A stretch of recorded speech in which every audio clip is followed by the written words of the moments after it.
বেণীমাধব বেণীমাধব তোমার বাড়ি যাব।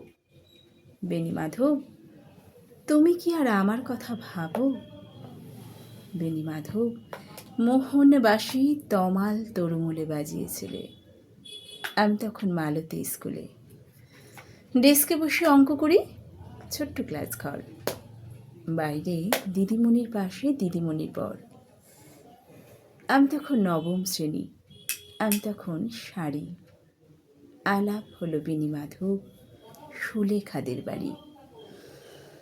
বেণীমাধব বেণীমাধব লেখাপড়ায় ভালো। শহর থেকে বেড়াতে এলে আমার রং কালো। তোমায় দেখে এক দৌড়ে পালিয়ে গেছে ঘরে। বেণীমাধব আমার বাবা দোকানে কাজ করে। কুঞ্জে অলি গুঞ্জে তবু ফুটেছে মঞ্জরি। সন্ধেবেলা পড়তে বসে অঙ্কে ভুল করি। আমি তখন নবম শ্রেণী, আমি তখন 16। ব্রিজের ধারে বেণীমাধব লুকিয়ে দেখা হলো।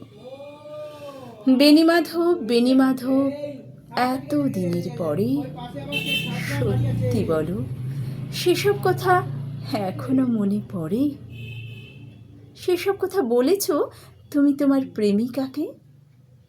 আমি কেবল একটি দিন তোমার পাশে তাকে দেখেছিলাম আলোর নিচে, অপূর্ব সে আলো। স্বীকার করি দুজনকেই মানিয়েছিল ভালো। জুড়িয়ে দিল চোখ আমার, পুড়িয়ে দিল চোখ। বাড়িতে এসে বলেছিলাম ওদের ভালো হোক। রাতে এখন ঘুমোতে যাই একতলার ঘরে।